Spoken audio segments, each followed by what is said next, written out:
RMI Day at Climate Week. We at RMI are growing by leaps and bounds, not necessarily in numbers, but in terms of our impact. We've stayed true to our roots as a climate-based think tank based in Colorado, but since the years that I've joined, we've become truly global. And with that, you're seeing RMI elevated to entire days where we've gathered 700 experts to speak with you today. Some of you will be staying for just the morning, and the event will be continuing on until 3 p.m. We'll be going to the G20 directly after this, certainly to COP. I say with a lot of pride that our CEO, Mr. John Crates, who you'll hear from shortly, met with 5 heads of state yesterday, the heads of multilateral banks, including the World Bank. We're a long ways away from what we used to be and are playing in a stratosphere that is new to us. And we do that with a tremendous amount of humility and gratitude. And as you're here, you will be hearing from, when I first arrived at RMI, I always suffered from imposter syndrome, like I was never the smartest person in the room. And today we've assembled for you literally the smartest people in the room, the smartest people around the globe. So I hope you really enjoy that. I did want to take a chance to introduce my co-host and introduce myself. I'm Vikram Singh with the Global South program. My co-chair here is Ms. Dina Capiello. The benefit is we started on the same day, and whenever I'm around her, I definitely feel like I am the smartest person in the room. Because I do communications. Where's the humility? Welcome everyone to It's Time to Re-Energize. It's our day-long program here at Climate Week. We chose that title because, as we all know, Climate Week's theme is It's Time. And at RMI, we believe that it's time to re-energize action and accelerate it forward for a clean energy transition. And the benefits also re-energize the world, not just in terms of pollutants and climate, but also in terms of improving economies, providing jobs, as we've seen in this country with the Inflation Reduction Act, as of other of the policies coming out of the Biden administration. So we're really thrilled you're here today. If you are not familiar with RMI, you will be by the end of the day, I hope. We are a 700-person organization, global, an independent nonprofit who is all about market-driven solutions. So we are driving investment to scale clean energy and efficiency across the world and in communities worldwide, and also to reduce the heat-trapping pollutants like methane that we know are critical to solving this problem in this decisive decade. I have a few ground rules. I know we all have cell phones. I put my watch on Do Not Disturb. If you could silence your phones, that would be very much appreciated. A couple quick logistics. We have a day-long program, multiple sessions. If you want to geek out with us for the rest of the day, be my guest. I will be here all day. But if you want to talk or leave the session, please take the conversations downstairs or outside here on the patio on this lovely fall day here in New York. Help yourself to refreshments. The coffee will not run dry, I assure you. I know we're all tired and working quite a bit at Climate Week. And lastly, we have a QR code. The QR codes on the screens throughout the session will drive you to our cutting edge research as the presentations go on. So if we're talking about methane, you'll be directed to our methane research that is tied to the talk. And then you will see these around the room. This QR code will also direct you to the agenda today, and we will be posting the PowerPoint very shortly that you will see today, which also will drive you to the relevant research. So you can go as deep as you want or as shallow as you want. Choose your own adventure. So please, please enjoy, and we're here to guide you through the day. And without further ado, it's my pleasure to introduce my boss, the CEO of RMI, John Crates.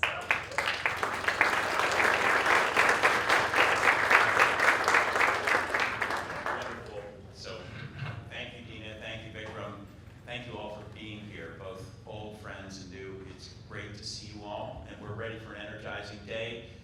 As Dina said, it's about re-energizing today. So we're going to be talking about how we can re-energize. By re-energizing, we mean, of course, re-energizing the economy, especially here in the US with jobs, more jobs than ever being created by the IRA, the Inflation Reduction Act. We mean re-energizing local communities so that they can control their own destiny.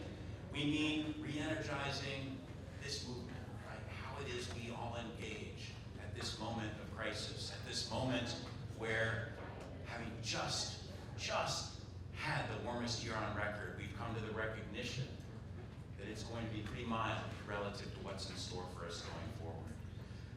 So it is a critical moment for the world, for the US and for the Earth's boundaries. The US election, of course, right around the corner. RMI research and analysis demonstrates that the clean energy economy in the US and globally is right now growing exponentially. We're going to give you all sorts of data. In God we trust, all others bring facts, right? That's very much RMI's approach, and you're going to hear that throughout the day. As we deploy new ways of powering our lives with renewable energy, batteries, electric vehicles, we're also boosting the economy, we're boosting jobs, we're increasing security, not just for the United States, but around the world. And we're seeing this play out in diverse states around the country, and we're seeing it play out in countries around the world.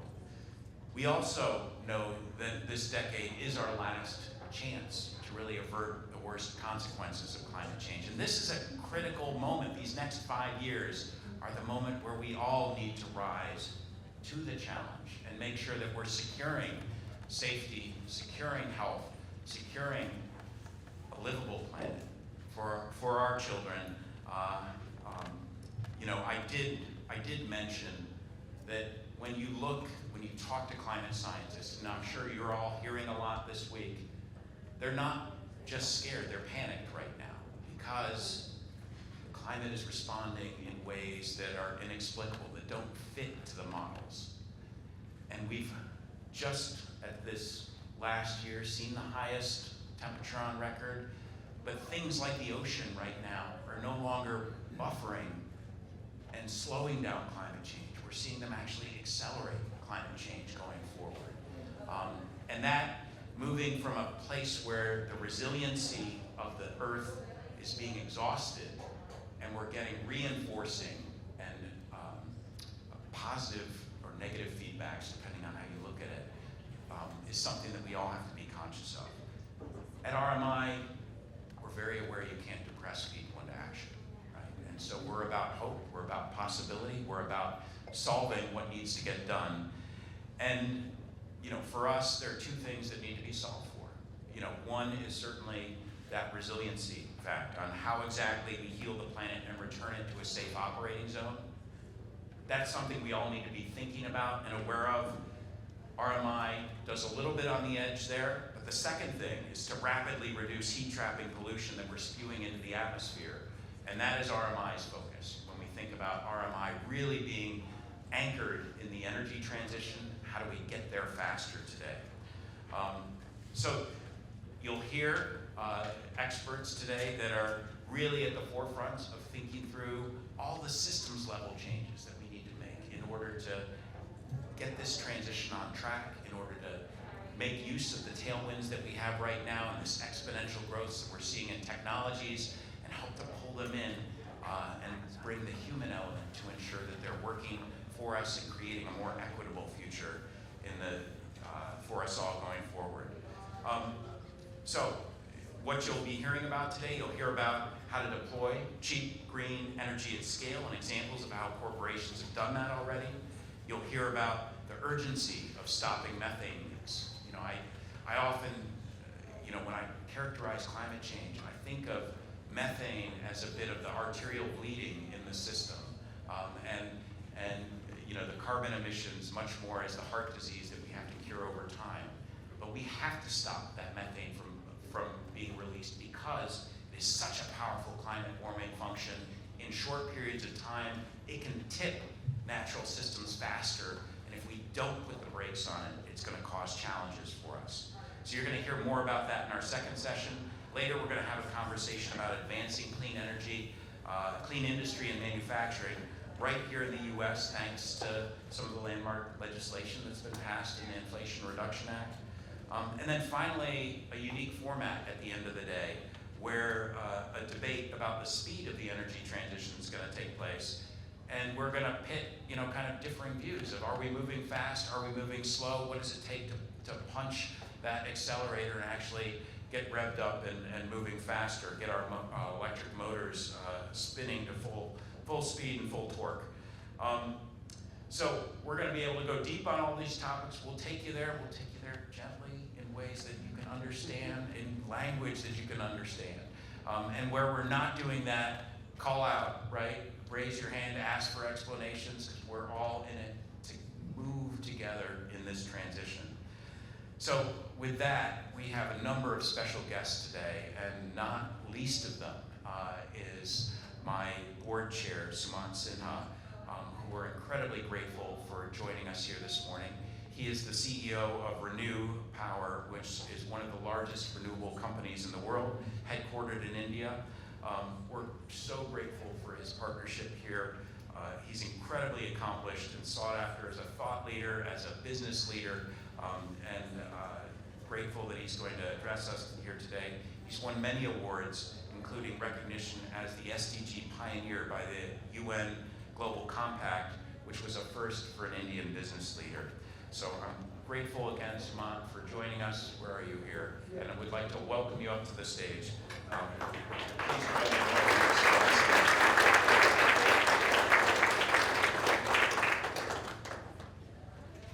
Thank you for that, John. And John's such a great guy. I think a round of applause for John and all the work that he's doing. Look, I think my association with RMI now goes back to a couple of years, and I've really been impressed by the quality of the people that are there, the 700 strong folks. Each one of them is extremely committed and dedicated, and we need that. We need that because most of us spend all of our lives trying to do our little, whatever we're doing. So for us, for example, is running a clean energy company and trying to add more renewable energy capacity.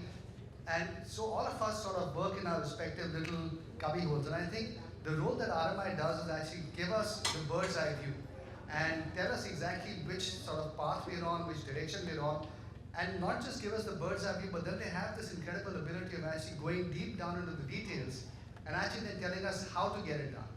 And that, I think, is a phenomenal resource for all of us to have, both for governments that are shaping policy and also for us in the corporate sector, because it tells us what are the directions that we need to start thinking about where we want to take our businesses forward into the future. And I think some of the work has really been very interesting. For example, for me, I found this whole aspect of methane, which John talked about, as being really, really critical, which is something I had not been aware of or familiar with earlier, even though I've been in the sector now for quite some time. And so I think that as you all sit here today, you'll probably find a lot of really, really great insights coming through, things that perhaps we in our day-to-day lives may not be able to or have seen or be aware of, but understanding all of those connections and facts allows us then to be a little bit better informed about how this whole clean energy transition has to work going forward. Re-energizing is a very interesting work to have chosen for the session today. We all know that we need to actually clean this whole energy sector quite significantly going forward, and that not just is electricity but also is energy, and energy as a whole is a much bigger aspect of carbon emissions, in which it's an area in which actually we actually haven't made much progress, in terms of looking at all the hard to abate sectors and looking at areas like green hydrogen and so on. We really have not, as a globe, made the kind of progress that we would have liked. And I think those are areas that we really need to start finding use case solutions for. One of the reports that RMI did for actually in India recently, where they worked very closely with the policymakers, is on the whole area of transportation and how to electrify transportation. And they came out with a report that said by 2047, India has to electrify its entire transportation sector, which includes not just two-wheelers and three-wheelers, but also the trucking and all of those kinds of areas. We have the QR code in case you want to look at this report, very detailed report, extremely well received by the government of India. And I think it's those kinds of research reports and work that RMI is doing, not just in places like India, but across the global south, that I think really distinguishes the work that RMI is doing and really gives them a deep body of knowledge that allows them to then bring everything together. So it's really, I think, a pleasure and a privilege for me personally to be associated with RMI. And I think it's terrific that they've organized the day today. And I think all of you are going to learn a lot and hopefully be able to contribute to the overall thinking that we all need to sort of progress in terms of the energy transition. Let me now introduce the next speaker, who is actually, we're actually very privileged to have her as part of our board of trustees of RMI, Catherine Coleman Flowers. She is currently, she founded the Center for Rural Enterprise and Environmental Justice. She's a leading voice on involving communities in the energy transition, particularly here in the US. She's got an incredible record. She served as the vice chair of the Biden administration's inaugural White House Environmental Justice Advisory Council. She also received the MacArthur Genius Grant, which I was actually very interested to see. And she was also voted one of the Times 100 most influential persons in the world in 2023. So it is my pleasure really to both welcome Catherine and also to serve with you on the board of RMI. Catherine, please.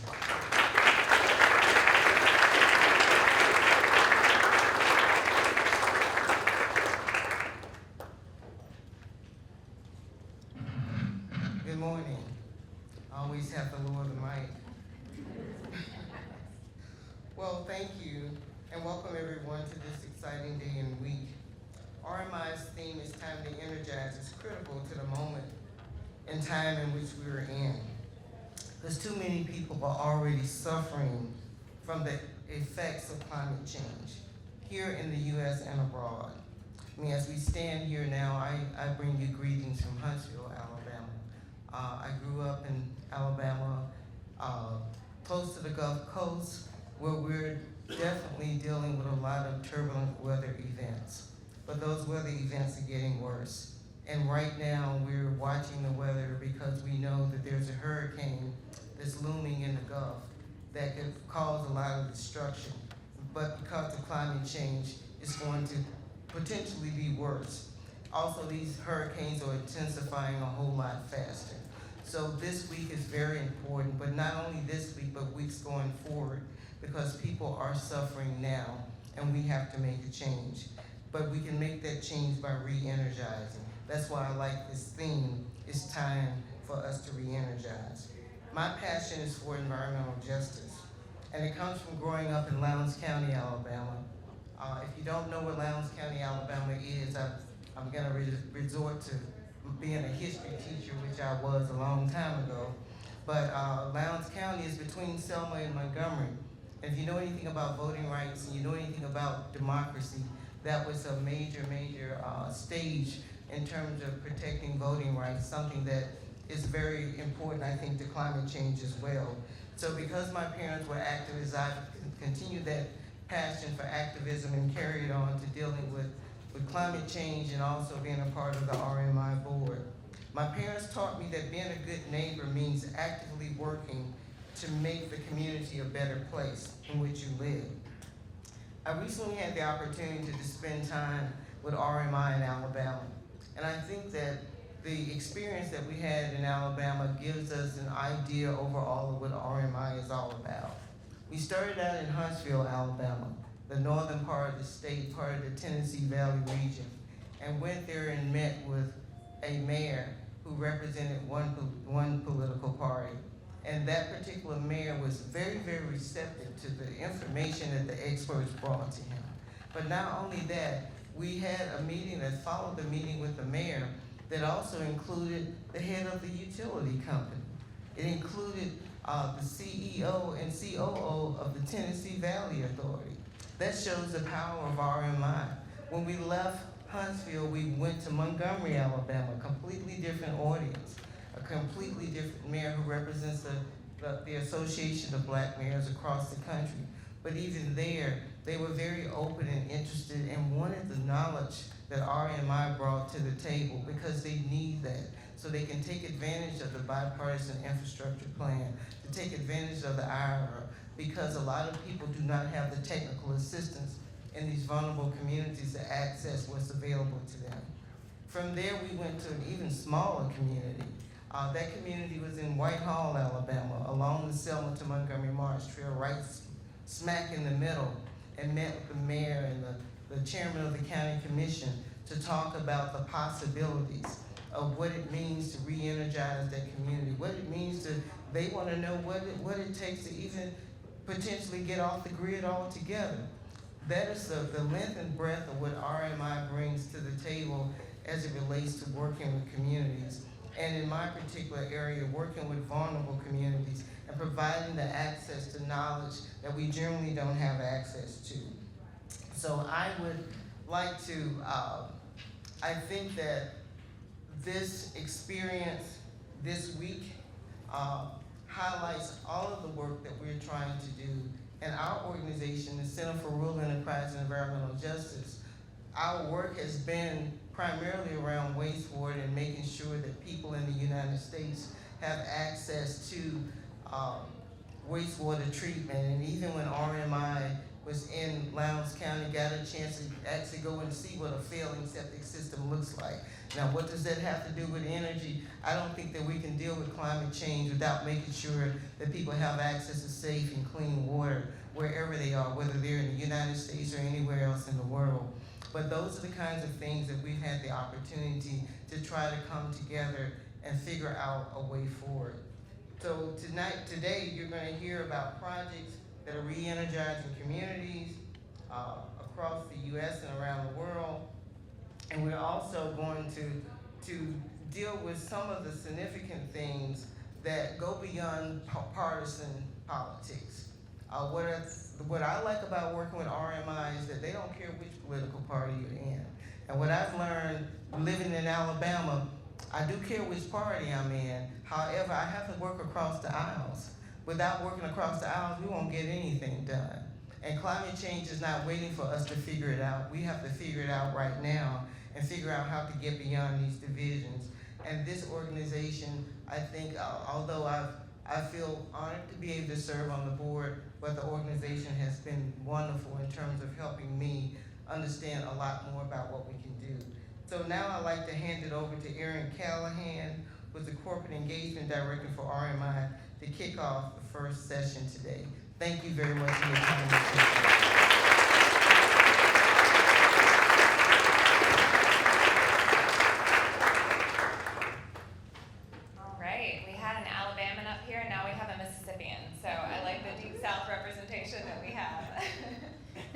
For joining us. It is so fun to see such a full room of people here gathered at Climate Week. RMI's presence has been growing as the organization has been growing, and we're so grateful that you chose to spend your morning here with us. We know there were a lot of things competing for your attention. So I want to get started and jump into our first session, which is around re-energizing corporate action. And we have 3 really compelling fireside chats that provide really great examples of the work that we are doing to work with and through markets and private sector players to drive meaningful change across the energy transition. Before I jump into that, I wanted to give everyone some grounding in how and why RMI actually works with the private sector. One thing we hear a lot from companies is that we do so much across so many sectors and geographies that it can be both overwhelming and confusing to understand how that work is actually structured. So we want to clarify that. And for all of our 4+ decades in operations, we've been helping the world's largest companies overcome their most intractable challenges across the energy transition. And one of my favorite quotes here is this Christiana Figueres quote, which is, "If it wasn't hard, RMI wouldn't be doing it." Which I think when I joined RMI was how I really oriented around thinking about why it felt like the work RMI was doing mattered so much. At our core, I think we're fundamentally trying to help market actors get stuff done. And kind of how we think about differentiating that kind of exists across these 4 different axes. First of which is thought leadership. And I think for a lot of companies for a long time, they thought of us as a think tank. We were helping companies provide techno-economic analysis, research, policy analysis, and insights that can help help inform their strategies. And we absolutely still want to do that. But over the past few years, we've become so much more. And I think in particular, kind of moving from this realm of being thought of as a think tank to think, do, and scale tank. And we really want to be known and seen and partner with the market on all three of those elements. So on the ground implementation, a lot of our work, especially kind of core industry work, our buildings team, a lot of our programs are focused on on the ground implementation of kind of critical first of a kind projects that are scalable, that provide critical proofs of concept that these solutions can be done, are being done. We're also helping shape markets through our coalitions. We're a very entrepreneurial organization, which I think is some of what leads to confusion, but we launch affiliates, we have in-house and kind of outside of the house platforms that we are helping kind of create new supply chains for critical technologies. And then finally, our systems-based approach, which I think now is really meeting the market where it's at. But I think we were kind of ahead of the curve on, over the past decade, we've seen corporate target setting move from kind of operational targets, scope 1 and 2, to then looking at, okay, we all have to be looking at our value chains, to now we all have to be engaging the whole system. It's not a nice to have, it's a need to have. And so that is integral to how we think about this stuff as well. We do partner, and kind of this flywheel represents kind of the different ways that we structure our partnerships. Those are kind of individual partnerships with companies that are limited fee-for-service relationships, philanthropic partnerships that are helping scale change across systems, and market-led collaborations. And I've covered our thought leadership. This is all available to anyone, anytime. I hope everyone in this room and actually every company on the planet will go and read RMI's reports and use them to help inform their decision-making and strategies. Secondly is the radical collaborations, and this is what we've just seen kind of explosive growth in across the past few years. But this is where you can see everything from our demand-side platforms, which you'll hear about in just a moment, the Sustainable Steel Buyers Platform, Sustainable Aviation Buyers Alliance, to our kind of platforms helping drive forward new solutions like Third Derivative, which we'll also hear from, driving forward change within specific sectors like our Center for Climate Aligned Finance, and then areas where we're working with the rest of the kind of NGO ecosystem to create change, like the Mission Possible Partnership and Green Hydrogen Catapult. And then finally, our philanthropic partnerships, and this is where we're working with companies to really look beyond their direct operations and value chains to say, how do we best have an impact on the system? And you can see here an example of FedEx and General Motors, who are kind of supporting research and analysis around equitable transportation infrastructure. So that's a grounding and a little bit of what we do and how we structure it with corporates. I now want to dive into a series of fireside chats that will kind of cut across three just really exciting examples of market-led action that we see. And I want to dive into that conversation by inviting up two speakers to join me. Chris Atkins, Director of Worldwide Operations Sustainability at Amazon, and Chad Skamaj, a principal on our Climate Aligned Industries team who leads our steel and iron work.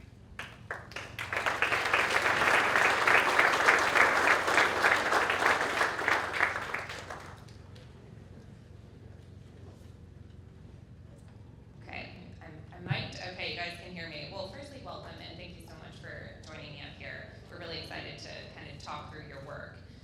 Chad, I want to start with you. The Sustainable Steel Buyers Platform has a lot of big news this week.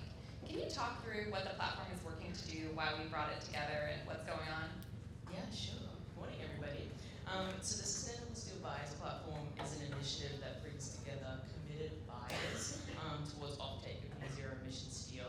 And why that's important, and a lot of the guests this morning have spoken about this, is accelerating towards deployment and change. So the iron and steel sector is responsible for 11% of global emissions. And in terms of getting to those technologies and the clean technologies that we need, we're thinking about moving away from coal-based steelmaking.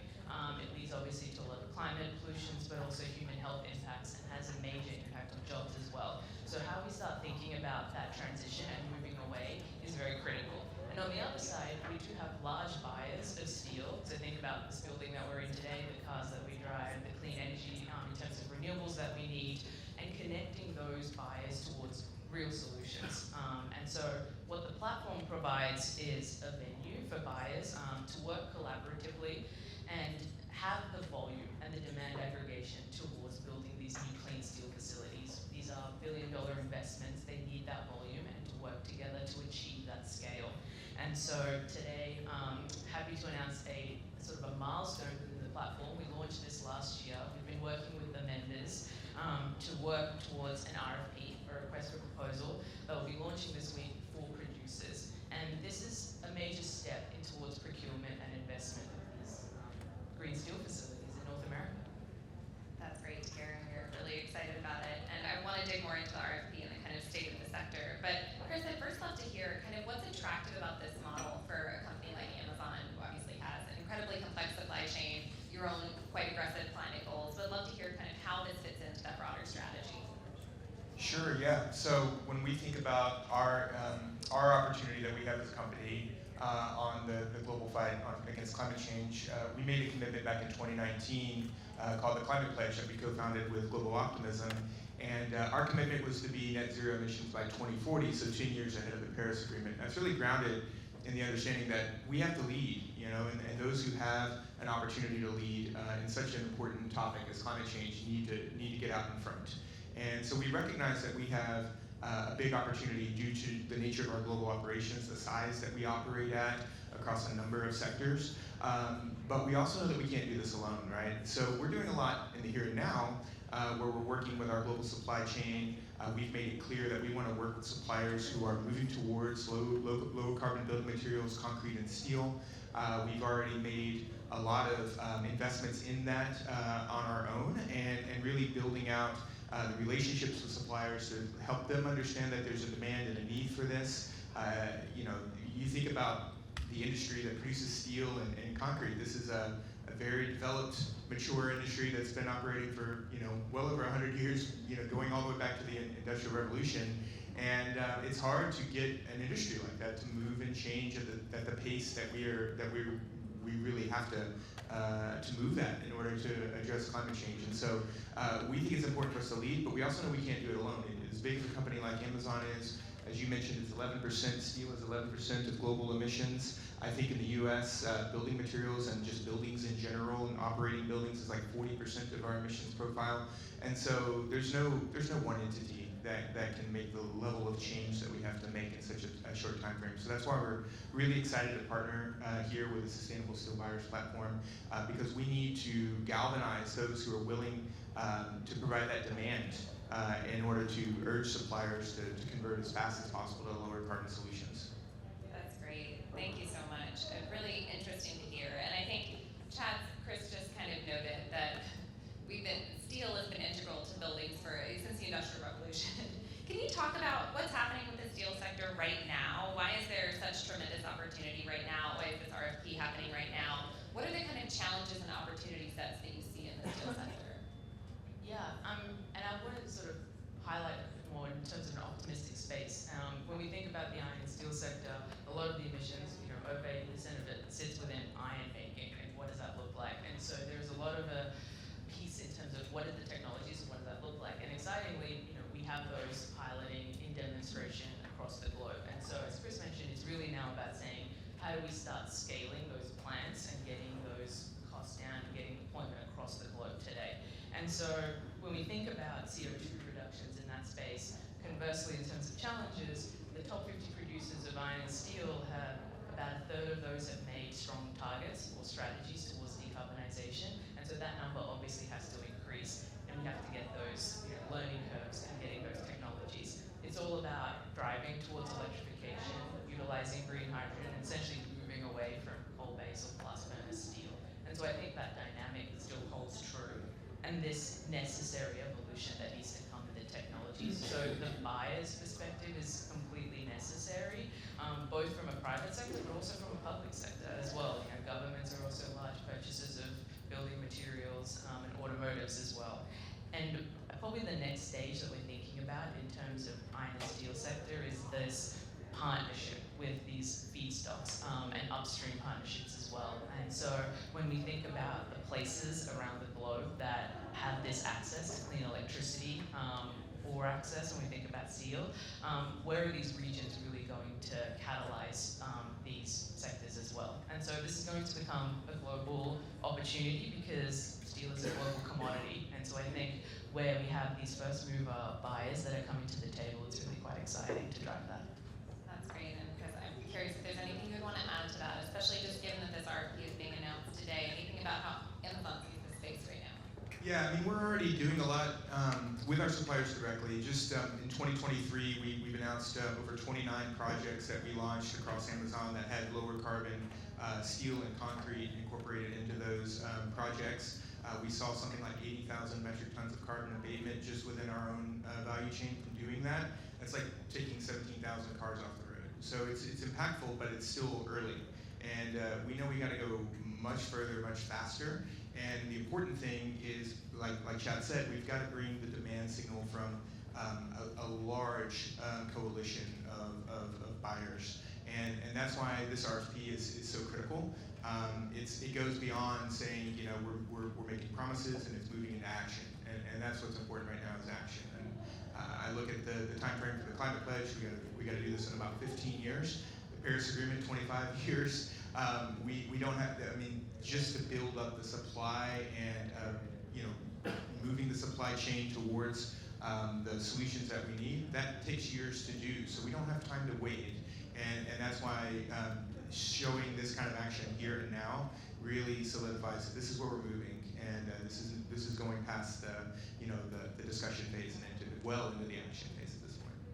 That's great. Thank you so much for that. And I think you just made me think, Chris, how RMI we have a Climate Line Industries program, and I think we used to call those the hard to abate sectors, and we've actually moved to calling them the yet to abate sectors, in part because we do see solutions pathways now increasingly. And Chats, I know this steel work is part of an overall theory of change for industrial work that kind of builds on these buyers' platforms to leverage and aggregate corporate demand to drive upstream supply. And I'd love to just hear a little bit about kind of what that theory looks like and how it's kind of being mirrored across other sectors that we're working on. Yeah, and I love that point about essentially deployment, and that's what it's all about. And so the demand strategy, particularly targeted towards heavy industry decarbonization, is essentially to assist buyers of large Scope 3 emissions in terms of what solutions they have in their procurement. And so where do you connect that sort of demand dollar, as I like to say, towards these technology transformations upstream? So we do that across our sectors, particularly working on aviation, where we've had major success with the Sustainable Aviation Buyers Alliance, but then also providing not only this aggregation, providing partnerships to like-minded buyers, but in terms of looking towards the tools and mechanisms. So when you think about these transactions and you go down the line, there is also the flip side of this of ensuring that the climate benefits are real, that they're tangible, and then as a corporate purchaser, that they can be credible and verified as well. So we work on both sides of that across, as I mentioned, on aviation fuel, but we're also building sort of those tools and mechanisms for maritime fuels as well, and then, you know, sort of going way back in the day in terms of Clean Energy Buyers Alliance for renewables. And so the same is now looking towards these other sectors in iron and steel, cement, you know, looking further towards chemicals, because all of these need the technology shift upstream, the financing, and that's really where we're trying to focus on getting these first mover buyers connected to that asset transformation upstream, and that's really the critical unlock. That's great. And I know that the Business Renewable Center, which became REBA and then SEBA, became such a powerful proof of concept for how much aggregate demand could shift whole markets. And Chris, I know that Amazon is also leaning into kind of participation in multiple sectors. I'd love to hear a little bit about kind of what that looks like for you across aviation, cement, and shipping. Yeah, I mean, I think the Clean Energy Buyers Alliance is the right you know, lesson to draw from here. And you go back 10, 15 years ago and see where we were as a society on clean energy, and being able to better match demand with supply is how you build up the supply that we're going to need very rapidly. We're in uncharted territory right now. We've got if you think about 40% of the U.S. emissions on construction and buildings and operating buildings, just look around Manhattan, right? Look at the amount of construction going on right now as you know, walk around the city this week. You recognize that we don't have time to waste. And so it doesn't make sense for us to have these extra barriers to overcome when we think about, we've got willing suppliers who want to move towards low carbon solutions. We have willing buyers who understand that there is a cost curve that's going to happen with new technologies, and they're willing to be leaders in this space. We've got to better match those up. And as Chad's mentioned, you know, a lot of times the suppliers have to be where they can get all of the sources for the production that they need, right? And so it's not always that they're readily available in the market where you need it, when you need it. When you build a building, it's usually because your business is booming and you got to build a new manufacturing facility, or you need more corporate offices, or you're building because there's a housing demand boom. You don't have time to slow down that to wait for the supply chain to meet you. And so we have to do whatever we can now to build capacity. To me, like, this is all about capacity building. And anything that we can do to enable that as fast as possible, all of the rest of like matching it where you need it, when you need it, that will happen in the long run. And that's where we draw lessons from, again, the Clean Energy Buyers Alliance, but I would also say the Sustainable Aviation Buyers Alliance, where we've been able to move from very nascent amounts of sustainable aviation fuel production to where we're now able to procure millions of gallons of SAF every single year. That happened in a very short time frame, and I credit Saba for a lot of that. Similar in the maritime space, we joined and co-founded the Zero Emission Maritime Buyers Alliance, and we're already seeing the maritime ocean carriers moving rapidly to develop fuels, lower carbon fuels, and ships that can operate at a much lower carbon intensity. So this can happen. It can happen fast. We just need to coalesce as quickly as possible. That's great. Thank you so much. Well, I want to bring it back to steel. And Chad, I'd love to just hear kind of what's next with the steel work. Any meat on the bones of this RFP that you would want to put on it, and then kind of what you'd like everyone else in the room to know as they leave and go into the rest of their Climate Week conversation. Well, I would say in terms of this segment and the corporate angle on this, that the purchasing power that folks hold really can make a difference. And I think that's a big takeaway. In terms of iron and steel and what we're doing at RMI and also with our partners is focusing on a few things. A lot is around developing the business case. So how do we start scaling these green facilities? Where do these green facilities make the most sense, sort of with the fundamentals at hand, but also the pricing, working with policymakers and finance to get that happening. And then conversely, there is a lot of steel that is still being built with coal and also going through major final investment decisions for relining. And how do we start making the case that that is potentially a poor investment into the future, and working with policymakers and communities towards that as well. So that's a real emphasis on what we're trying to do. And then there's also, in terms of this iron and steel supply chain all the way downstream, there is still innovation in terms of either integrating with technologies, redesign work, and so we're also doing a lot of work with our partners at D3 in terms of innovation across that supply chain, across steel, cement, and chemicals as well, because we need all of these solutions to come together in the next decade. And I think what we'll sort of lead with in terms of the RFP is saying, we are trying to get this aggregation. We're trying to focus this demand towards green iron technologies in particular. The RFP is out. We'll work with producers. And this really gives, obviously hoping to get to offtake and getting these investment decisions, but real insight into the market. Where are these producers today? What is the sort of project timeline? What are the specifications? And that really allows us to then work with other members in terms of policymakers and finance, as I say, to bring them in to make these deals happen. And so I think all of these pieces are critical. The one thing I would say is to lead with is time for deployment in terms of technologies and getting these first plants built and hopefully producing green steel before 2030. That's great. And Chris, as we close, I'd love to hear, there are many partners in the room for businesses across the ecosystem, kind of people who work with RMI currently and people who we hope will sign up for this kind of RFP. Would love to hear kind of any advice that you have for them as they navigate these challenges, and kind of maybe especially just acknowledging this is a crowded space where we sometimes need to separate signal from noise, and you guys have been playing in it for quite a long time. Would love to hear how you think about that and what you'd say to folks here. Yeah, I love the separating signal from noise. I think that's critical right now because there is a lot of noise, and this is a critical space, and so people understand the urgency that we're facing right now, but we got to stay the course, right? And so the first thing that we all need to do, and I assume if you're in this room, you probably have already done this with your company, but we need to make commitments, right? Now is the time to commit to a target, even if it's something we don't have a pathway to how we're going to achieve it. Let's set bold, ambitious targets for ourselves. So, we did the Climate Pledge. We've had over 500 companies join us, and we think there's strength in that power of having all of us come together and develop solutions, right? So it's a collaborative effort. This is the constant team effort. This is not a time for us to be in silos.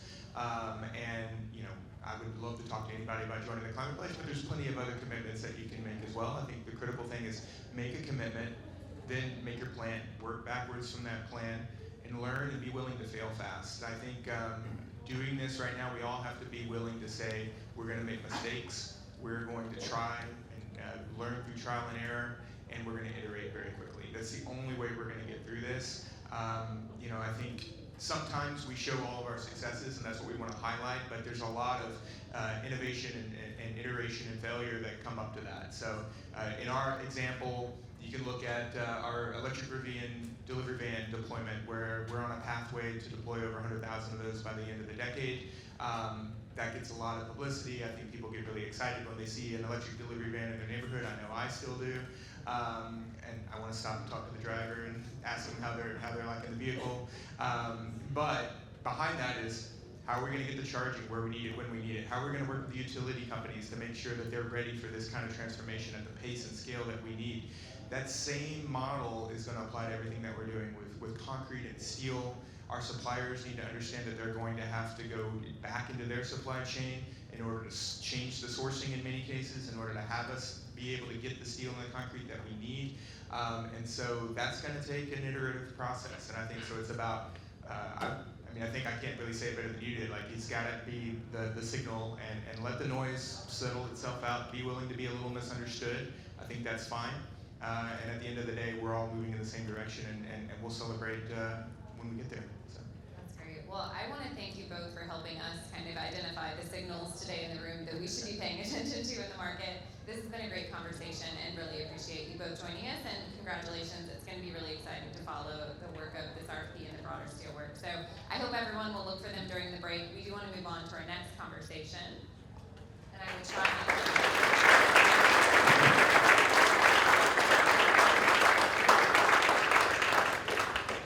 I'm going to invite up our next two speakers.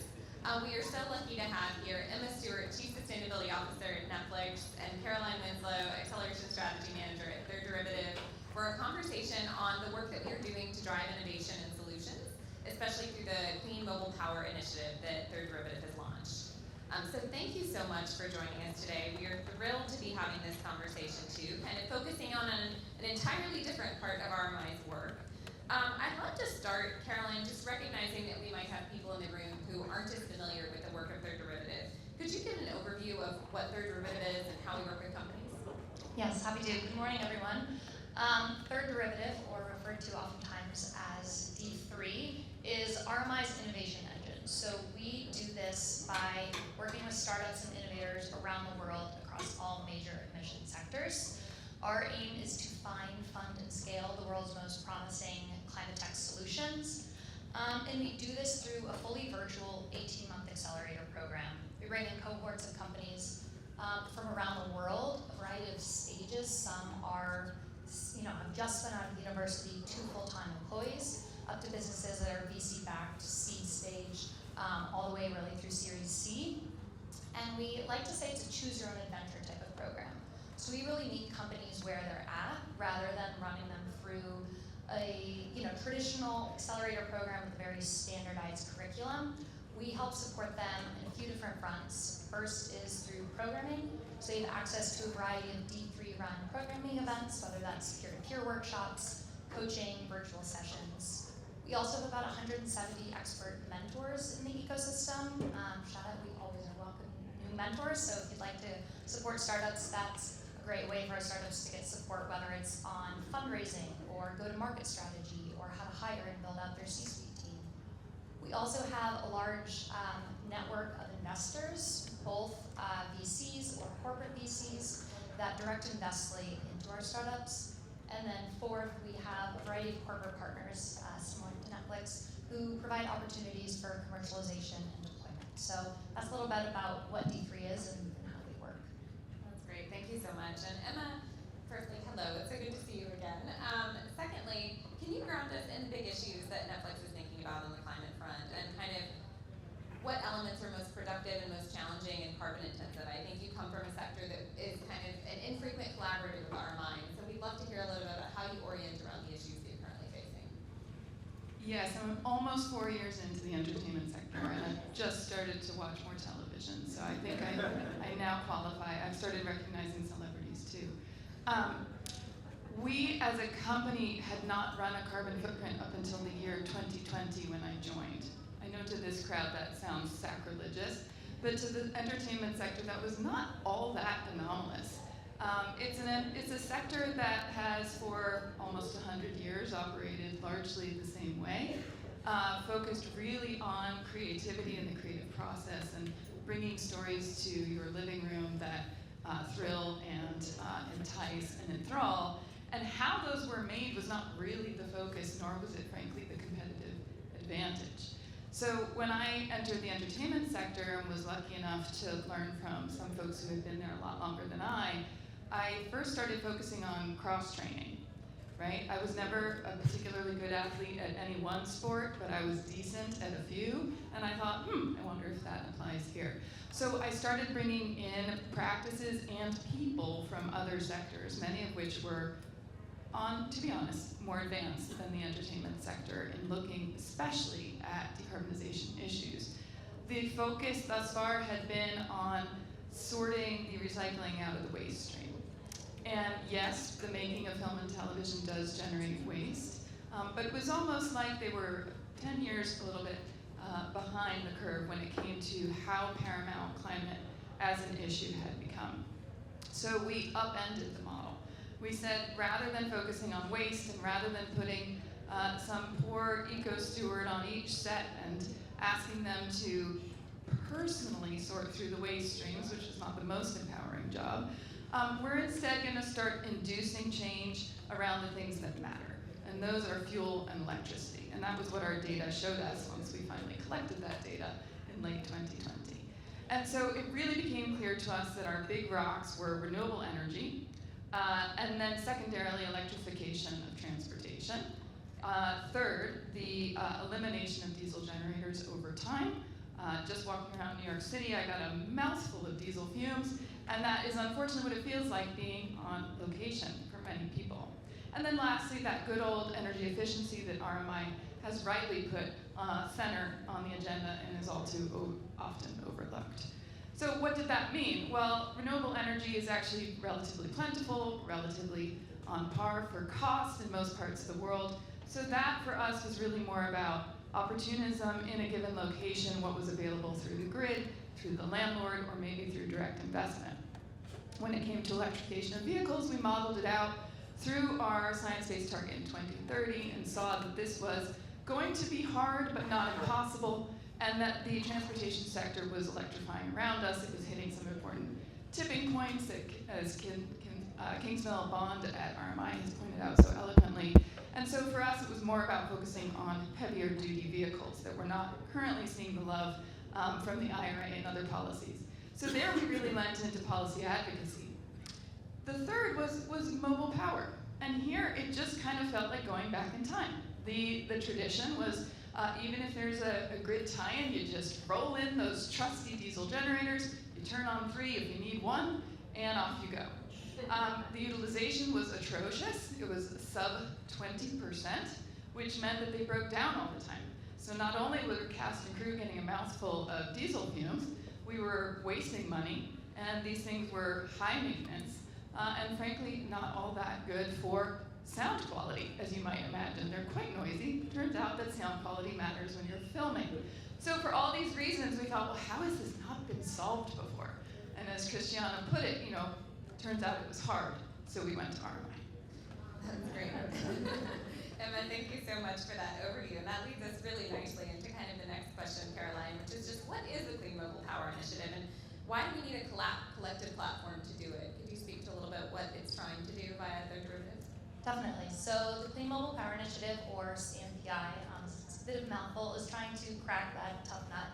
So we launched with Netflix and Disney the initiative in June of 2023. The aim is to really identify, scale, and then deploy relatively quickly solutions that can serve as replacements to diesel generators to help to decarbonize film and TV productions. And when we look at the type of solutions out there, there's really 2 key technology types that we focused on. The first is battery energy storage systems, and the second is hydrogen power units. And then there are some hybridized systems there as well. And so through the initiative, there's 3 main action pillars to really try to work to find these solutions, scale, and deploy them. So the first is around demand signaling. A lot of that is through partnerships like with Netflix and Disney, launching an initiative like this. We've also partnered with a variety of other key industry stakeholders. So Netflix and Disney don't own their own diesel generators, which makes it a difficult part of the equation. So we've brought in supplier partners, including the MBS Group, Sunbelt Rentals, and Quixote by Sunset Studios, to really help to serve as key partners in purchasing and then renting out those units. The second pillar is around training and education. So while a lot of these technologies should hopefully in the long run be easy drop-in replacements, it's still going to take a lot of training and education, particularly for crews and personnel, to ensure safe and efficient uptake of the solution. So working with key union members and different entities to help with that training piece. And then thirdly is accelerating supply, and that's really where D3's bread and butter is. So we've worked to identify the 10 most promising companies that we felt like could really tackle this solution, specifically the gap in the space when it came to size of the system. So there's a lot of battery systems that you can see, one person carrying around in their hand, that's maybe 3 to 5 kilowatt hours. We are really looking for the needs of the industry at about 300 kilowatt hours, 90 kilowatts of power, can easily be towed and moved throughout a set and fit in a standard parking space, for example. So we've brought in 10 companies that really have the capabilities to deliver that. Either they're already building systems that meet those needs, or they're working in adjacent industries like construction and are really focused on making the modifications and spec changes to meet the needs of the industry. So together, really working to work with both the manufacturers as well as the suppliers and studios to bring these solutions to set. That's great. Thank you so much. And Emma, you just brought us kind of up to the brink of Netflix getting engaged with their derivative and how you thought about, one, identifying this as a problem, and then two, starting to identify the solution sets. I'd love to hear a little bit more about kind of what the thinking was to kind of gather together with industry peers like Disney to solve a collective problem and do that via this platform of their derivative, and what that journey looked like a bit. Yeah, it was the cross-training that brought the idea, because I had been familiar with collective purchasing groups before, and we, like Amazon, co-founded the Sustainable Aviation Buyers Alliance. Aviation is not a large part of our footprint, but we felt that it was incumbent upon us to help solve it, both for our own employees and for CAST. It takes a lot of flying to make a nature documentary. How ironic is that? So that was one example that we were already active in. Similarly, we co-founded the Business Alliance for Scaling Climate Solutions, which was under BSR and now under We Mean Business, which is a group of leading companies seeking to buy the highest quality carbon credits from the market and grow the supply of removals credits in particular, right now at a whopping 3% of the available credits in the market. And so for us, it was kind of a no-brainer to say, well, here, of our 4 levers for decarbonization, the one intractable one seems to be these pesky diesel generators. And if I may, because I work at a storytelling company, I'll tell you a story, which was I got to know Amory Lovins when I was at Autodesk. We actually had him come to our brand spanking new offices at One Market in San Francisco.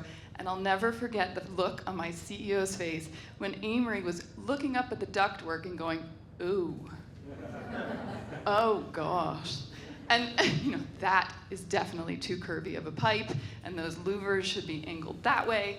And my poor CEO was thinking, I just spent a lot of money on this. So I then got to go to Amory's house and sit down in his kitchen and spend an entire day brainstorming how we could essentially package Amory's brain into Autodesk design software. Talk about a dream job. Those Microsoft little paper clips, if you're old enough to remember those? I used to joke that we would make the little Amory version of that, and it would just leap out at you and tell you, oh, those pipes should be much fatter and much straighter. So I really knew what RMI was capable of from way back in the day. And so when this kind of challenge was presented to me by the team, there really wasn't a question as to who to go to. And because RMI was already involved with Sustainable Aviation Buyers Alliance, they kind of knew Netflix and our issues. And so it was really quite straightforward. The trick was going around to the entertainment sector, I'll be honest, and saying, how'd you like to work together, competitor? And that was not totally traditional in that sector. But we managed to convince them that yes, we compete for talent, and yes, we definitely compete for audiences and creators. We are really not competing on how a set is powered, let's be honest, people. We actually share not only crew, but infrastructure. We literally have a horizontal supply chain. So we're all in it together, so why not just link arms? That's great. I love that. We had someone yesterday say, we collaborate on solutions, we compete on product, which I really like, and it's a bit of a synthesis of what you just said as well. Caroline, I know CMPI is differentiated from other third derivative cohorts, and that it's focused on late stage tech instead of early stage tech. Can you talk through what's unique and exciting about that? Definitely. So while we support companies at a variety of stages, this cohort is really unique where we're heavily focused on deployment. Within the 18-month program, we are aiming to test and be deploying these solutions. As such, when we selected the companies, we really had to keep that in mind of who's capable of delivering this quickly. So with that, we do have some somewhat earlier stage companies, but then we made some exceptions and have in maybe self-funded companies that have been around, say, since the 80s and have really established supply chains, technical teams and engineers to be building and delivering these products. So I'd say that's how it's unique from a D3 perspective. And I think for the industry, it's really because of partnerships like with Netflix and Disney that enables that deployment and testing processes, which oftentimes startups are clamoring for. They're looking for corporates to work with, be able to get product feedback, test out their solutions, and that's really baked into the program. So, looking ahead over the next 8 or so months, we're planning a variety of testing days around the world based on where our manufacturers and supplier partners are based to really try to break the units, power a bunch of lighting, power a bunch of base camp equipment, get that product feedback to ensure that when they then go to the next production or set, Bridgerton uses a lot of them, there's no downtime and they can easily get adopted and taken into the industry. So we're hoping that the deployment and uptake is much quicker than we've seen in other projects. That's great, thank you. And Emma, I want to kind of go back to you in the entertainment industry and zoom out a little bit because you mentioned you now recognize celebrities, which is great. But I think for me and probably a lot of other people who've been in the climate space for a long time, you are a mini celebrity in the space. I mean, I first became aware of you more than a decade ago when the Science-Based Targets Initiative was first being set up. Is you were such a mover and shaker in being like, you guys need to make sure the scope 3 elements of this are aggressive enough that companies are forced into setting really getting to think about their scope 3 in a new way. And you were so integral, I think, to the ambition of the initiative itself. And as you kind of delve into the entertainment industry and start to think about what the key challenges and opportunities there are, I'd love to hear just kind of what do you view as the state of play and what are some exciting things happening kind of within Netflix and beyond? Did I do that really? You did. Oh dear. I hope you will watch Bridgerton, powered by hydrogen, as I stall for time on this question. Also, Stranger Things, powered by solar base camps. Now you will never be able to unsee that, right? So I do think that in our industry, there's just a ton left to do. We're still figuring out what's in scope 3. The greenhouse gas protocol pays us no attention, and I understand. I'm not insulted by that. We're a small footprint industry. SBTI has no industry sector guidance for us. So we kind of are up to our own devices, and that means that we really have to work very closely across the industry. The good news is, having come from more of the high-tech space, I gotta say, it is a very collaborative spirit in this industry. So our peers and our counterparts meet often to discuss shared challenges. A plug for the Sustainable Entertainment Alliance and BAFTA, which is the British equivalent of the Emmys and the Oscars. They have long had sustainability initiatives for over a decade, but they're really ramping up now around decarbonization versus simply waste reduction. And they're also balancing that out with a core focus around content and storytelling. So kind of the on-screen elements. So for me, those are the areas where there is opportunity, but I have noticed also that up and down this shared supply chain, we really need some serious inducements. You're talking sometimes about literally a guy and his truck and his generator on his truck. These are not large businesses. I don't even know if they qualify as an SME at that point.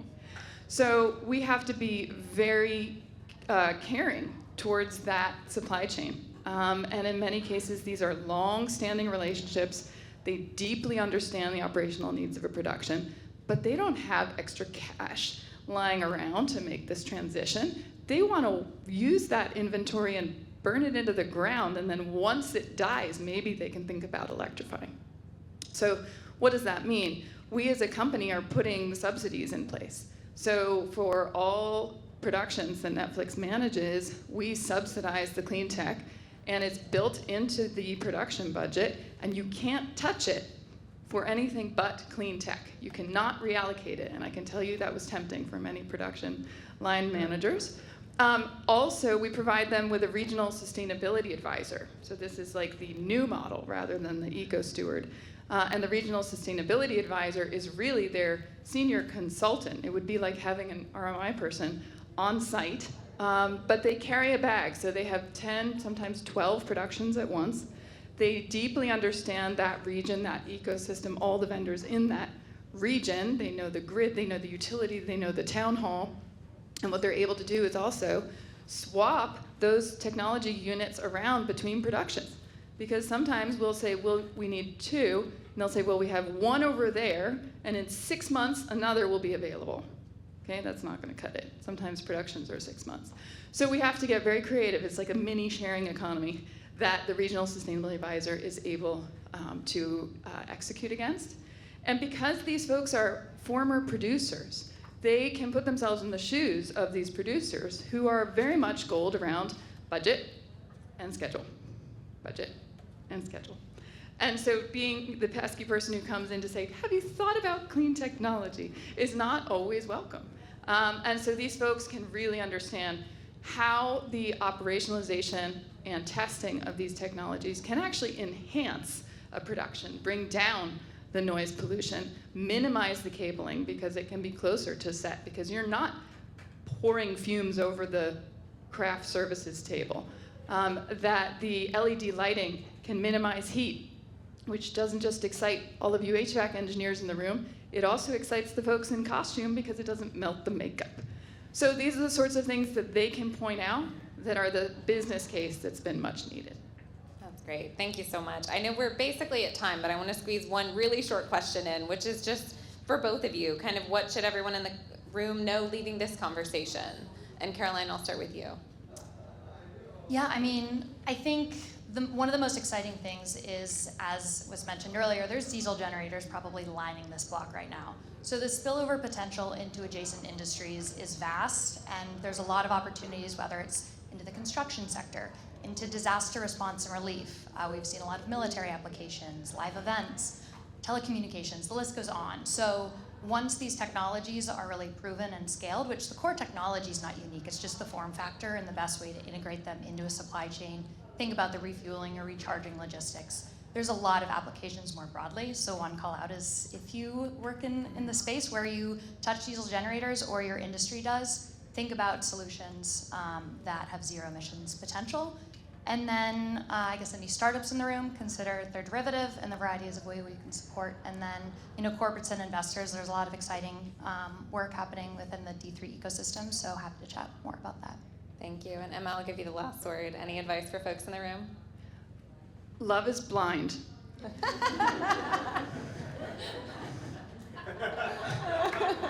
And that's a bit of a mic drop. October 2nd. RMI will be featured. That's all I can say. Well, thank you so much for that cliffhanger and teaser. I really appreciate it, and I just want to thank you both so much for joining today's session. Really appreciate it, and hope you will to stay for conversation in the break. Thank you.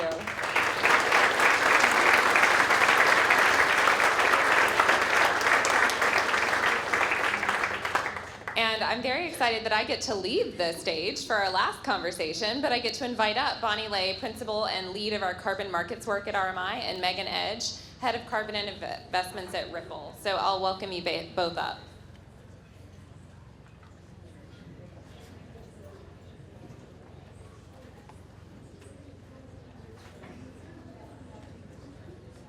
Fantastic. Thank you so much, Erin. Megan, it's so good to be in conversation with you. I know it's hard to follow a Love is Blind announcement, but we're going to try to keep it as spicy, okay?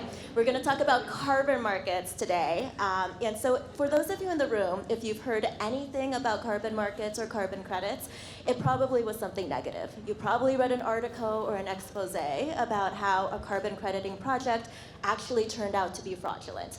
There was a carbon credit that was sold that was supposed to support a specific climate action, but maybe it was a case where the money was not actually needed for the action to take place, or it was a case where whatever climate action was supposed to happen, it actually was a reversal.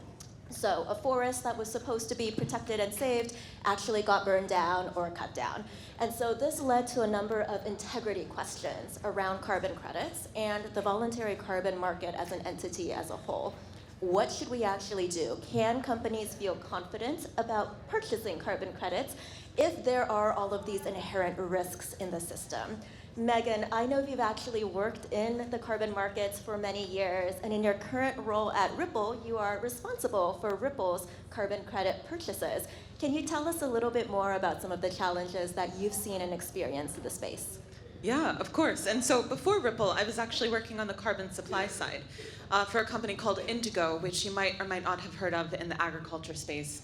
We developed a carbon credit methodology, VM42, for compensating growers for regenerative agriculture. And so I got to see kind of the very early stage of how you start having those conversations with buyers on the importance of putting money into carbon credits. And that led into Ripple's own decarbonization strategy. I'll also contextualize, if you haven't heard of Ripple, we work in the financial services and tech sector. So we have a relatively low global carbon footprint. The majority of our emissions does come from scope 3.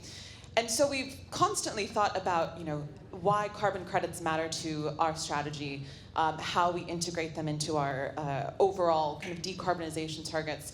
And we realized that a lot of the integrity issues have to do with kind of the data quality and the integrity of how the data is moving across the supply chain from wherever that credit is being generated to how it's being retired.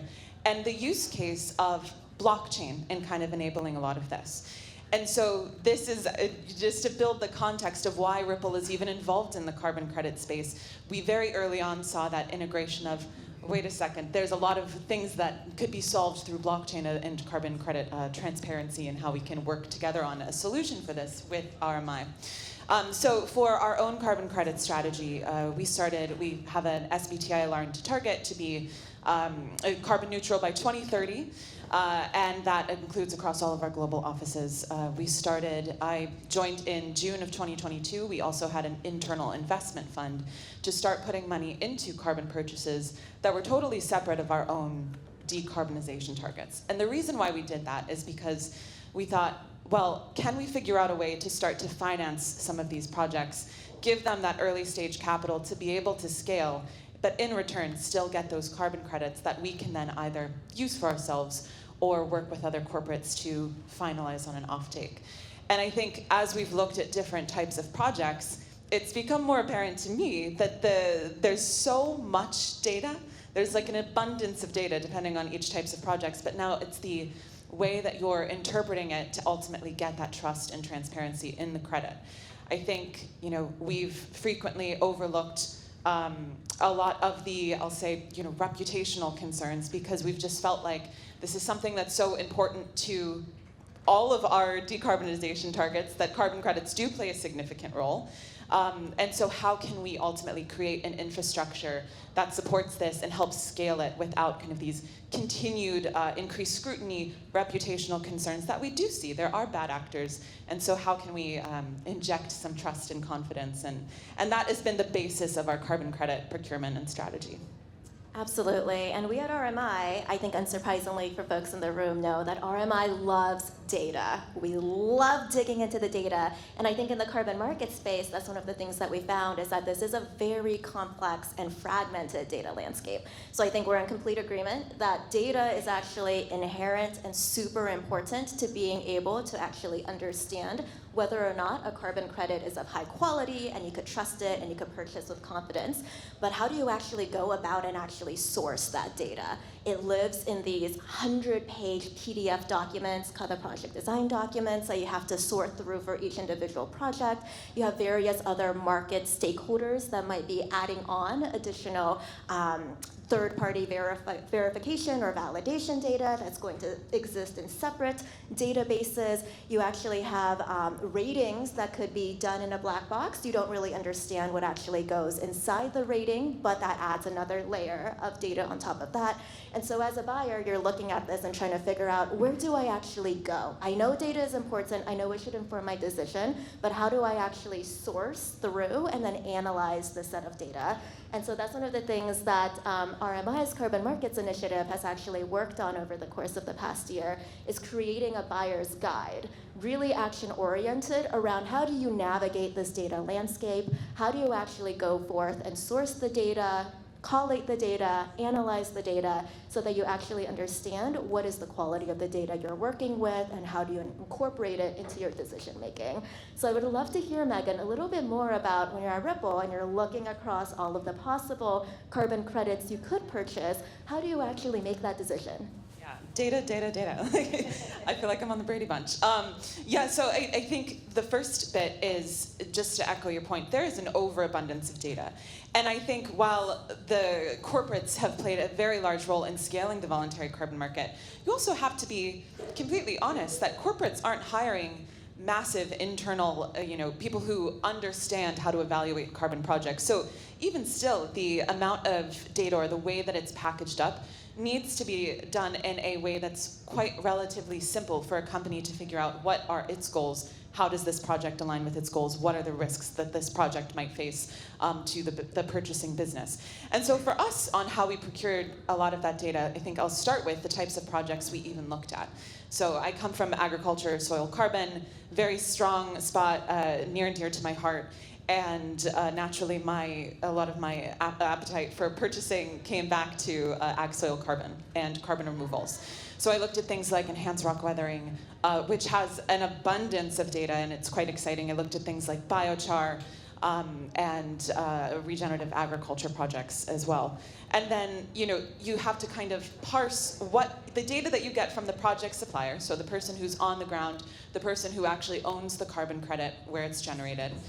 You look at third-party verification, so it's incredibly important to us that, you can't just say, trust me, bro, and that's the way to get to something. You have to have that third-party element of certification. And I think, ultimately, it all comes down to, where do we feel like, where is the best place in the market where someone is giving that stamp of approval, that mark of trust, basically giving us a feeling of safety that the credits that we're purchasing are going to be delivered.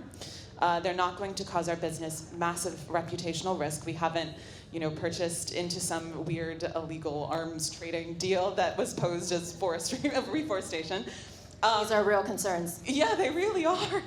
And that ultimately, that money is going into the hands of the people who need it, and that carbon is actively either being avoided or, in the case of removal, being removed. We looked more heavily at carbon removal.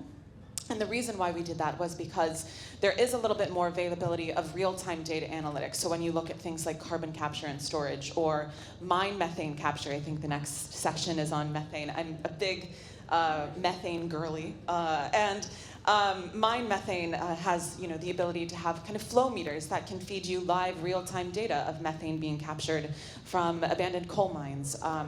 And so these types of things gave us a bit more trust because they weren't analog pieces of data. So we looked at which types of projects sit at very weird mergers. Ultimately, we want to drive money to the global south. That's one priority. We want to make sure that we're putting money into projects that are actively going to be delivering the credits. That's another. And then the third is just how can we create or have the best kind of quality of integrity of that data from the projects that are doing the activity. So I think we've looked at, we've kind of avoided some of the areas that have been written about, the avoided deforestation, where it's a bit trickier. And truthfully, the reason why we have avoided looking at those projects in the past was because the data quality was, in some cases, I had a project land on my desk where one of the pieces of documentation was in handwriting on a napkin. And so you really are looking at quite analog data. So it was important to us to look at projects that had kind of that more real-time analytics, or had this ability to work with people who are verifying the project, who could use what we call DMRV, digital monitoring, reporting, and verification. Absolutely, and I think that's one of the pieces where it's important not just that you could have data credibility, or that you actually have scientifically valid data on the performance of the credit itself that you're able to evaluate, but you also mentioned that it's actually really important to be thinking about these other aspects of data as well. Data efficiency, how easily can you actually access the data, and is that really transparent, really interoperable, so that you're actually able to use it in a way to be able to inform your decisions. And you also talked about this aspect of project governance. So whether or not you actually have additional layers of data, so can you look at some of the validation verification components so that you're not looking at just one data source or one layer of data, but you have the opportunity to cross-check across a couple. And all of these components are going to be able to help you have more confidence in the data itself and the decisions that you're making off of the data. And I think you also hit on another really interesting point around there's certain project types where the data is easier. Right, it's like certain classes of removal projects, for example, you have an easier way to do a comparison of baseline. You might have more sophisticated MRV processes, monitoring processes, so that you're able to do that tracking in real time and have more confidence. But as someone who's actually a conservation biologist in my past life, I think this is one of the places where leaning into what's hard is actually really important as well. Some of these REDD+ or avoided deforestation projects are some of the ones that have the biggest aspects of additional biodiversity benefits as well as community benefits, but the data is tricky. The data is a lot harder to get right, and I think that's one of those components where the more that we could work on demystifying and moving beyond the paper napkin data for these types of projects, the more that we could actually bring these types of projects to market in a way that's of greater confidence. And I think that actually brings us to something that RMI and Ripple is working on together. One of the pieces is recognizing huge data issue here. How could we actually work to bring data out into the open, into a way that's really easily usable? And so RMI and Ripple teamed up to create Centigrade, which is a data utility for carbon credits. Can you tell us a little bit more about Centigrade, Megan? Yes, of course. So Centigrade is, the team, I don't know if Andreas is here, but the team is around the RMI event today, by the way, if you want to stop and chat with them.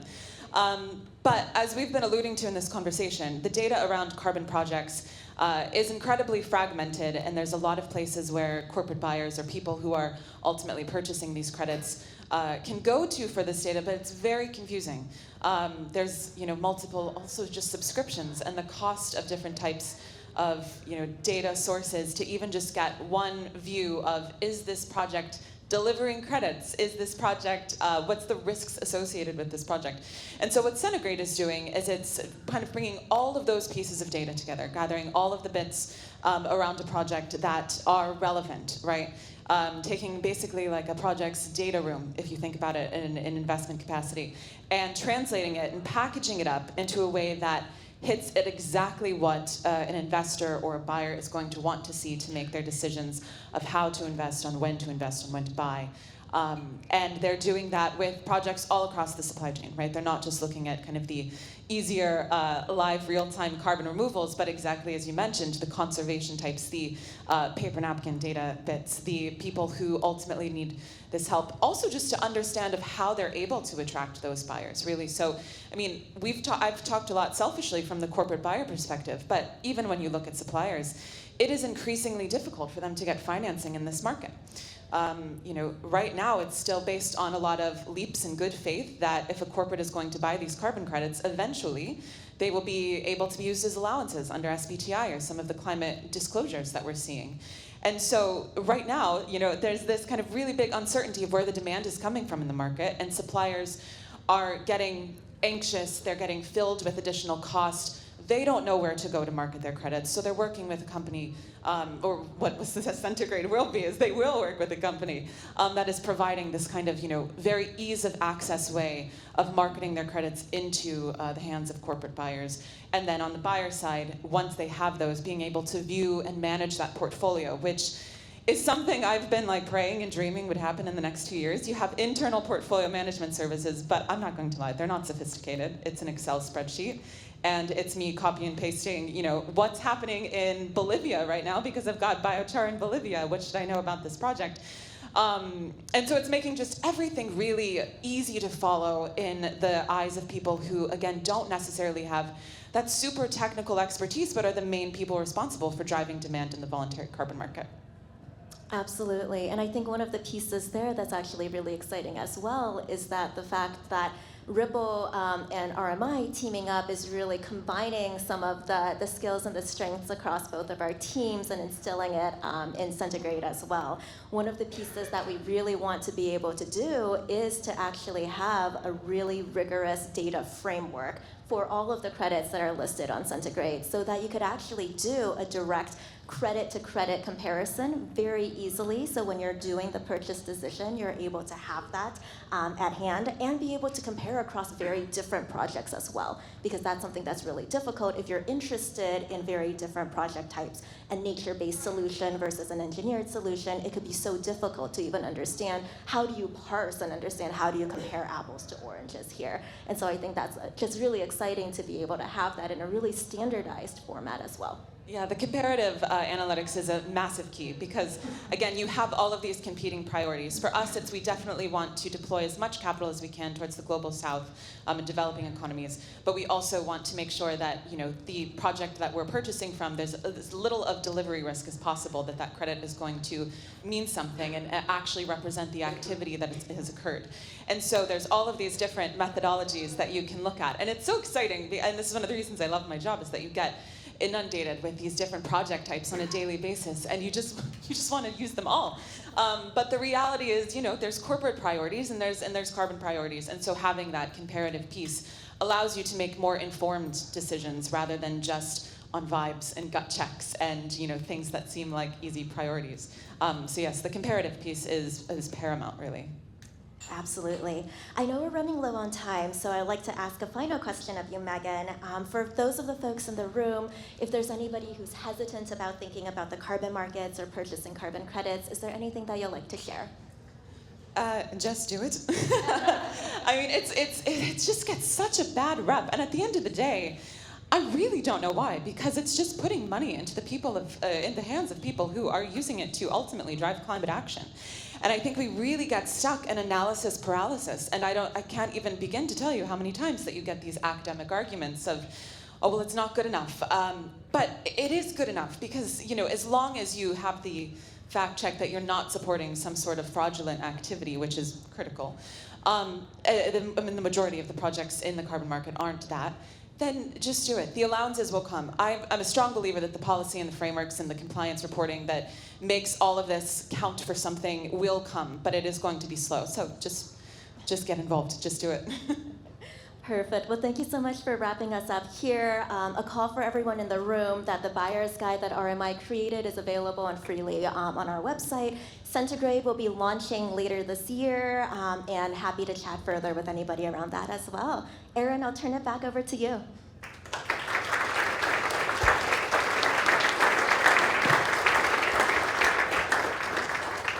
Thank you so much. That was so interesting. I just have a few seconds of closing. Firstly, just do it. Love is blind. I love these pithy closers we have. Thank you so much. We just gave you a brief tour through some of the work that we think is really exciting, that is private sector-led, market-led, and it's happening in trying to decomplexify and create a taxonomy of ambition in carbon markets, decarbonize the steel sector, and replace diesel generators on film sets. These are not easy things. They are hard, they are challenging, and that is why we are focused on it. And I hope that's the through line of today's conversation. And we are so grateful to all of our corporate partners who are coming to us with their toughest challenges, and to everyone in the room who is in that ecosystem of kind of solutions and just getting the stuff done that we are trying to do across the energy transition. So thank you all for being here for this set of conversations. We really look forward to the rest of the day. And with that, I'll pass it over to Vikram. Thank you, Aaron, and thank you to our speakers. What